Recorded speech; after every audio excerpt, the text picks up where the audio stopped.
माहितीये, आमचा मुलगा अमेरिकेत शिकायला चाललाय. त्याला चांगल्या युनिव्हर्सिटीमध्ये ऍडमिशन पण मिळालीये. असं काही पॅरेंट्सला सांगताना ऐकलंच असेल ना? मग ऐकणारे लोक म्हणतात, बरे बाबा यांचं, हे लोक तर खूप पैसेवाले आहेत, आपल्याकडे नाहीत बाबा एवढे पैसे, त्यामुळे आपण असा विचारही करू शकत नाही. खरंच, कारण इकडे प्रश्न पैशाचा नाही तर योग्य माहितीचा आहे. अमेरिकेत शिकायला जाणाऱ्या प्रत्येक मुलाची किंवा मुलीची फॅमिली रिचच असली पाहिजे असं काहीही नाहीये. जर प्रॉपर प्लॅनिंग केलं तर मिडल क्लास घरातले मुलं सुद्धा अमेरिकेला शिकायला जाऊ शकतात. कसं ते मी सांगते. आज मी तुम्हाला F1 व्हिसा पासून OPT आणि त्यानंतर H1B ची पूर्ण journey with real life example डिटेलमध्ये एक्सप्लेन करणार आहे. तर व्हिडिओ शेवटपर्यंत नक्की बघा. नमस्कार मंडळी, मी आहे भक्ती आणि अमेरिकन लाईफ मराठी वेबमध्ये तुमच्या सर्वांचं स्वागत आहे. आपण मागच्या आठवड्याच्या ब्लॉगमध्ये H1B ची फुल जर्नी बघितलेली आणि त्यामध्ये हे बघितलेलं की अमेरिकेत येऊन जर तुम्हाला जॉब करायचा असेल तर त्यासाठी 2 रूट्स असतात. पहिल्या रूटमध्ये तुम्हाला इंडियातलीच कंपनी ऑनसाईट पाठवते आणि दुसरा रूट असा की तुम्ही अमेरिकेत शिकायला येता ॲज अ स्टुडंट म्हणून, इकडे मास्टर्स व बॅचलर्स कम्प्लीट करता आणि इथल्या कंपनीमध्ये जॉब घेता आणि मग तुमची इथली कंपनी H1B तुमचं फाईल करते. ज्यामध्ये आपण अनिलची स्टोरी बघितलेली. तो US मध्ये येतो ऍज अ स्टुडंट म्हणून, मास्टर्स करतो आणि इथल्या कंपनीमध्ये जॉब मिळवतो आणि त्याची कंपनी त्याचा H1B फाईल करते. पण आता हे बघूयात की हा डिसिजन त्याने का घेतला. या डिसिजन मागे त्याचा काहीतरी विचार होता आणि काही कॅल्क्युलेशन सुद्धा होते.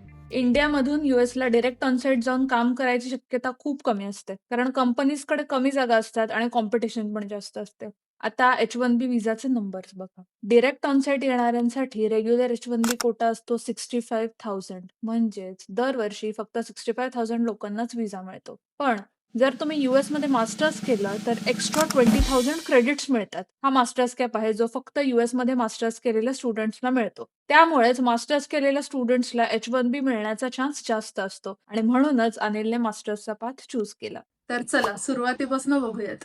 अमेरिकेत जर तुम्हाला शिकायला यायचं असेल तर F1 व्हिसा लागतो, ज्याला स्टुडंट व्हिसा सुद्धा म्हणतात. या व्हिसावर तुम्ही अमेरिकेत बॅचलर्स किंवा मास्टर्स डिग्री घेऊ शकता. तर आपल्या स्टोरी मधला अनिल हा पुण्यातला एक मिडल क्लास मुलगा आहे. त्याला अमेरिकेत येऊन मास्टर्स डिग्री घ्यायची इच्छा आहे.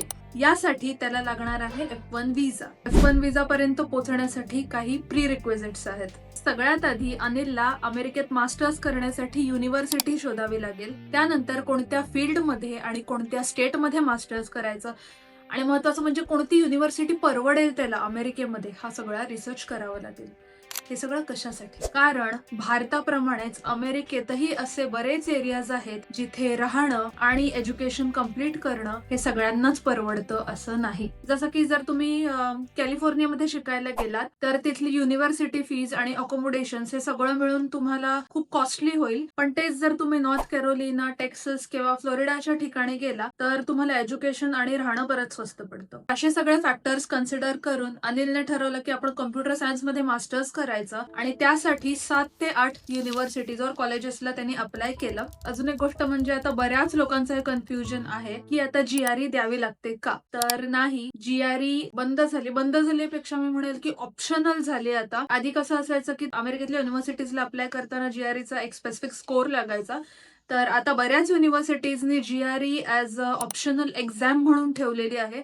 सो जर तुम्हाला अमेरिकेतल्या युनिव्हर्सिटीजला अप्लाय करायचं असेल तर तुम्ही डायरेक्ट अप्लाय करू शकता विदाउट गिव्हिंग एनी. ऑफकोर्स ती आहे पण ऑप्शनल आहे. तर युनिव्हर्सिटीज काय बघतात तर तुमचा GPA, SOP म्हणजे statement of purpose, recommendation letters, work experience, project, तुम्ही जर काही रिसर्च केला असेल इंडियामध्ये, या सगळ्या गोष्टी युनिव्हर्सिटीज बघतात आता इन्स्टेड ऑफ GREचे स्कोर्स. हा, पण जर तुमचा अॅन्युअल GPA लो असेल आणि तुम्हाला अमेरिकेत शिकायला यायचंय तर तुम्ही जर GRE दिली तर ऍप्लिकेशन मध्ये थोडंसं वजन येऊ शकतं. अशा प्रकारे अनिलने मल्टिपल युनिव्हर्सिटीजला अप्लाय केलं आणि त्यातल्या काही युनिव्हर्सिटीजने त्याला रिजेक्ट केलं. का? तर लिमिटेड सीट्स अवेलेबल असतात इथे मास्टर्ससाठी आणि त्याचं प्रोफाईल सूट होत नव्हतं. 7 ते 8 ऍप्लिकेशन केल्यावर मे बी 1 किंवा 2 युनिव्हर्सिटी सुद्धा ऍप्लिकेशन्स ऍक्सेप्ट करतील आणि बाकीचे रिजेक्ट करतील. सो रिजेक्शन्स होत राहतात तिकडे. फायनली फ्लोरिडाच्या युनिव्हर्सिटीकडून त्याला ऍक्सेप्टन्स लेटर मिळालं. अजून एक गोष्ट सांगायची म्हणजे अमेरिकेतल्या प्रत्येक कॉलेजला जेव्हा तुम्ही अप्लाय करता तेव्हा प्रत्येक कॉलेजची एक ऍप्लिकेशन फी असते.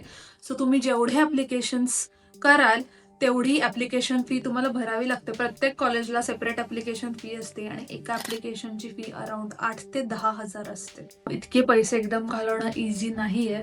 पण त्या गोष्टीला काही ऑप्शन सुद्धा नाहीये. आणि मग एखाद्या कॉलेजकडनं ऍक्सेप्टन्स लेटर येतं. तुम्हाला ज्या ज्या कॉलेजमधून ऍक्सेप्टन्स आलाय त्यातलं एक कॉलेज तुम्ही सिलेक्ट करायचं आणि मग ते कॉलेजवरती युनिव्हर्सिटी तुम्हाला I-20 नावाचा फॉर्म पाठवते, ज्यामध्ये कॉलेजची फीस आणि कोर्स रिलेटेड इन्फॉर्मेशन दिलेली असते आणि इथं तुमचं ऍडमिशन कन्फर्म होतं. अशा प्रकारे अनिलला फ्लोरिडा युनिव्हर्सिटी कडून I-20 फॉर्म आला आणि त्याची ऍडमिशन कन्फर्म झाली. आता पुढे प्रश्न येतो फीसचा. अमेरिकेत मास्टर्स करण्यासाठी जवळपास 30 ते 50 लाख रुपये लागतात. आय नो, ही खूप मोठी अमाऊंट आहे आणि एवढे पैसे एका वेळेला देणं शक्य नाहीये. आणि याचमुळे अमेरिकेला शिकायला जाणारी मुलं इंडियातनं एज्युकेशन लोन घेतात. मिडल क्लास फॅमिलीमधनं असून सुद्धा अमेरिकेत शिकायला जाण्याचा हाच एक बेस्ट ऑप्शन आहे. आणि आता या लोनची अमाऊंट ऐकून तरी खूप वाटते, पण बिलीव्ह मी, इकडे आल्यावर जेव्हा तुम्हाला जॉब लागतो, तुमच्या मुलांना जेव्हा जॉब लागतो, तेव्हा मॅक्सिमम 2 ते 3 वर्षामध्ये हे पूर्ण लोन आरामात फिटून जातं. आणि इंडियाप्रमाणेच अमेरिकेत सुद्धा पब्लिक आणि प्रायव्हेट युनिव्हर्सिटीज आहेत. म्हणूनच most of the Indian students अमेरिकेमध्ये कॉस्ट सेव्हिंग ऑप्शन म्हणून पब्लिक युनिव्हर्सिटीजमध्येच ऍडमिशन घेतात आणि त्यांचं मास्टर्स कम्प्लीट करतात, कारण हाच त्यातल्या त्यात अफोर्डेबल ऑप्शन आहे. अशा प्रकारे अनिलने स्टुडंट लोन घेतलं आणि त्याला 5 वर्षाचा F1 विजा मिळाला. तो आता अमेरिकेत आला आणि फायनली त्याची मास्टर्सची जर्नी स्टार्ट झाली. पण रिअल स्टोरी इथे चालू होते, कारण आता 1.5 ते 2 वर्षाचं मास्टर्स झाल्यावर त्याला जॉब मिळवून H1B पर्यंत पोहोचायचंय. शिक्षण चालू झाल्यावर त्याला थोडे दिवसात समजलं की इकडे शिकणं म्हणजे हॉलिवूड मूवीज मध्ये जे दाखवतात ना अमेरिका, तसं नाहीये. इंस्टाग्रामवर दिसणारी आणि प्रत्यक्षात असलेली अमेरिकेतली लाईफस्टाईल खूप वेगळी आहे. इथे सगळं स्वतःच करावं लागतं. सकाळी कॉलेज, संध्याकाळी पार्ट टाइम जॉब आणि रात्री असाइनमेंट्स आणि स्टडी. वीकेंडला घरकाम करायचं, ग्रोसरीज करायची आणि पुढच्या आठवड्याची तयारी परत चालू करायची. अनिल पण याच स्ट्रगल मधनं जात होता. There you go. I hope you enjoy the carbonara. Thank you so much. त्याने रूमचा रेंट आणि ग्रोसरी एक्सपेन्सेस कव्हर करण्यासाठी रेस्टॉरंटमध्ये जॉब करायला सुरुवात केली. पण त्याला एक गोष्ट क्लिअर होती की अमेरिकेत फक्त शिक्षणासाठीच नाही, तर शिक्षण झाल्यावर तिथे चांगला जॉबही मिळायला पाहिजे आणि त्यासाठी नेक्स्ट स्टेप खूप इम्पॉर्टंट आहे. स्टुडंट्स F1 विजावरती अमेरिकेत शिकायला गेले आणि त्यांचं मास्टर्स कम्प्लीट झाल्यावर कायमचं त्यांना त्याच विजावर राहता येत नाही. त्यासाठी अमेरिकेच्या गव्हर्नमेंटने एक ऑप्शन दिलाय, तो म्हणजे OPT, ऑप्शनल प्रॅक्टिकल ट्रेनिंग. साध्या भाषेत सांगायचं झालं तर मास्टर्स कम्प्लीट झाल्यावर अमेरिकेमध्ये जॉब करायची परमिशन. युजली OPT हा 12 महिन्यासाठी मिळतो, पण तुमचं फील्ड जर स्टेम मध्ये असेल, म्हणजे सायन्स, टेक्नॉलॉजी, इंजिनिअरिंग आणि मॅथ्स या फील्ड्स मध्ये असेल, तर तुम्हाला 3 वर्षापर्यंत OPT मिळू शकतो. सो अनिल IT फील्ड मध्ये असल्यामुळे त्याला 3 वर्षाचं OPT मिळालं. आता हा टाइम एका स्टुडंटसाठी खूप इम्पॉर्टंट असतो, कारण याच वेळेत तुम्हाला जॉब शोधायचा आहे, कंपनी स्पॉन्सर शोधायचा आहे आणि H1B साठी अप्लाय पण करायचंय. इथे एक इम्पॉर्टंट पॉइंट आहे जो खूप लोकांना माहित नसतो, 90 डेज रूल. मास्टर्स कम्प्लीट झाल्यावर स्टुडंट्सला जॉब शोधण्यासाठी लिमिटेड टाइम मिळतो, युजली 90 डेज. 90 दिवसात जर स्टुडंट्सला जॉब मिळाला नाही तर विजा स्टेटसला प्रॉब्लेम होऊ शकतो आणि इंडियाला परत यावं लागू शकतं. आणि म्हणूनच हा पिरियड स्टुडंटसाठी खूप जास्त स्ट्रेसफुल असतो.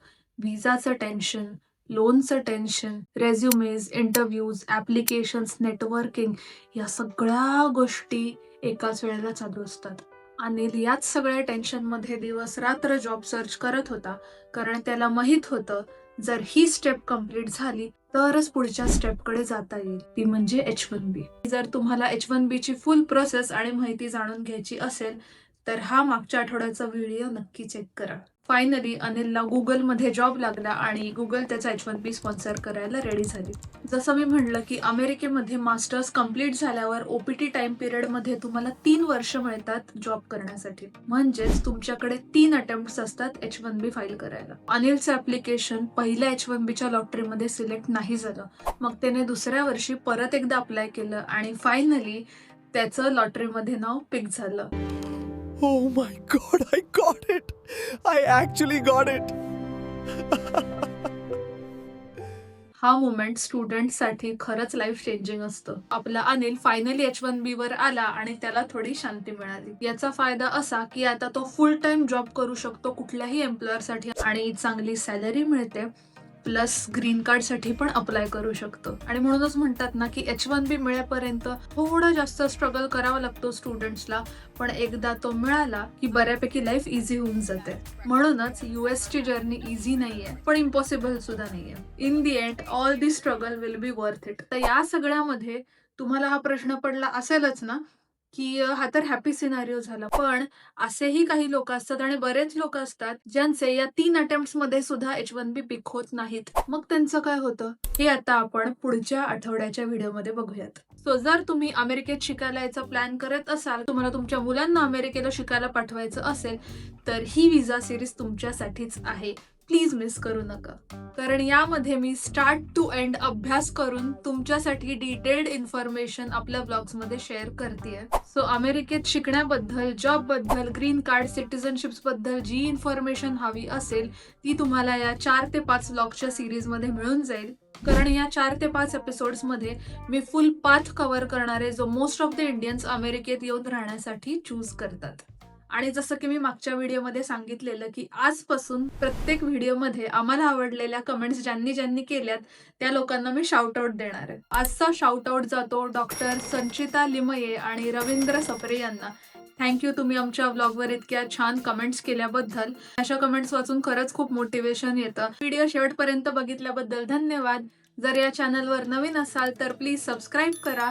हा व्हिडिओ आवडला असेल तर लाईक करा आणि पटकन तुमच्या मित्रमैत्रिणी आणि फॅमिली बरोबर हा व्हिडिओ शेअर करून टाका. कारण मला माहितीये की बऱ्याच लोकांना अमेरिकेतला विजा आणि जॉब रिलेटेड कन्फ्युजन कायम असतं. सो हा व्हिडिओ शेअर करून त्यांना मदत करा.